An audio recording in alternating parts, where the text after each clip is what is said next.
his firearm. He was not in any danger, and neither was any civilian. He simply overreacted, and in doing so, made this an international story. But cops are human too, and in the heat of conflict, bad things are going to happen. Every decent person should understand that. And that's the memo. Now for the top story tonight, reaction joining us from Cleveland. Keane Toney, retired Canton, Ohio police sergeant, now runs a law enforcement consulting firm. Here in New York City, Jonathan Gilliam, former FBI agent and Navy SEAL, who also consults for police agencies. Mr. Gilliam, do you believe respect for police in general is dropping in America? I think it's absolutely apparent. And I think when you have what you've talked about for the longest time about parenting, when you have the one parent or the parent of the one girl who was really the most disrespectful coming out and playing the race card, what you see is a direct correlation between her behavior and his behavior. And that's the first part of this. The second part is that the community itself is not respecting law enforcement. When you look at the NAACP coming out, and I don't know how they still have this, but for the advancement of color people, and instead of coming out and saying something that advances them by saying, listen, young people, if you're of color, stand up and be known for somebody who's upright and respectful. They don't do that. They come out there and now they're playing the game again to blame the police. And that, again, just burns this into the community that they don't have to respect law enforcement. All right, Mr. Toney, how do you see it? Yeah, I do have to agree. There has been a change in the attitude regarding police in some minority communities across the country. It's unfortunate. We support the police. I support the police when they do right. But when they do wrong, the police have got to be held accountable to a higher standard because of the position they have.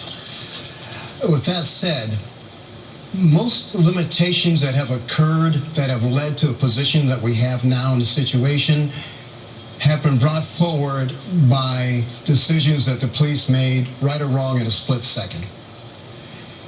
Those decisions can be reviewed for years or decades by institutions such as the Supreme Court. We have got to realize the police are here. The vast majority are fine, outstanding men and women. Yeah, and mistakes are made, as I said, everybody's a human being. But if you're going to have an attitude in certain precincts in America that the cops are oppressors, they're bad, you shouldn't respect them, you should give them a hard time, then you're going to have conflict. Now, let's take the police officer who was suspended. Sure. Would you have drawn your gun in that circumstance, Mr. Gilliam? Well, it's interesting because we're now talking about the officer last out of all this. I wanted to get the bigger and set the table. And so what we have here is an officer that showed up at 80-90%. I don't think it should have had gotten to the point where he drew his weapon, but I can't judge him because I don't know what threat he was feeling. What's important to realize is that this officer, when he drew his weapon, he drew it and had it at the ready. He didn't go pointing it at everybody.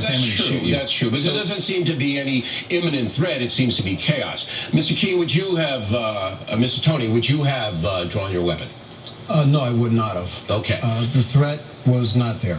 Mr. Toney, if the girl was disrespectful, didn't get on the ground, and she didn't, I don't know whether she cursed the officers, but certainly other kids did, how would you have treated that? Well, I think that, first of all, if we look at this video, the start of the video shows another officer who was actually communicating very well with the teenagers present. Then we have the corporal. It's not unusual for people to get loud, obnoxious, swear at the police, and not to comply. But in the case with the young lady, once she was compliant, she was seated on the ground. The officer disengages her and goes after the two that took off on foot, goes back to her, and that's when he actually laid hands on her, put her face down. Right. Now, is he going to be punished for that, or is that a legitimate technique? Because the girl clearly did not want to be on the ground. Right. I think that, and I think the department took the right steps. They did suspend him. All right. So you're not saying that was, are you saying that the police officer, was that a legitimate thing? If a person doesn't go on the ground when ordered, you can force them to the ground? Sure, in certain circumstances. I think he showed up there with the attitude that there was some real violent crime going on there, and so his actions were like that. But he didn't triage the situation, and I think I don't know what that means. That means he didn't look at it like in the hospital. He didn't look at it and assess it and then react. He just got there and started reacting. Do you think he overreacted? I think he overreacted. All right, and you do too, Mr. Toney. Oh yes, definitely. Okay. You know, now let me just play devil's advocate. I only have a minute left. Okay. You've got 150 kids. And if you're a police officer in the middle of that chaos and you're being disrespected and don't show power and authority, that situation can get a lot worse, could it not, Mr. Toney? It could, but disrespect is one thing.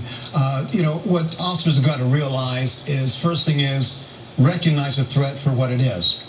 When I speak with departments, I tell them to think about, is it a stick or is it a snake?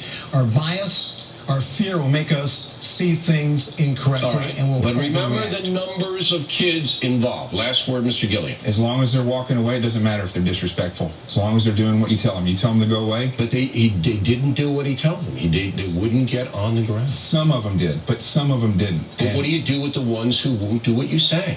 Well, that's when the coordinated attack by the police officers, I say attack, but a coordinated fashion by the police officers going to handle the situation is what is necessary. And I think there needs to be more training in law enforcement to realize So you would diffuse, both of you would diffuse rather than confront in something like this. This happens every day in most places. All right, gentlemen, very interesting. Thank you very much. Next on the rundown, the New York Times scrutinizing Senator Marco Rubio, his personal finance.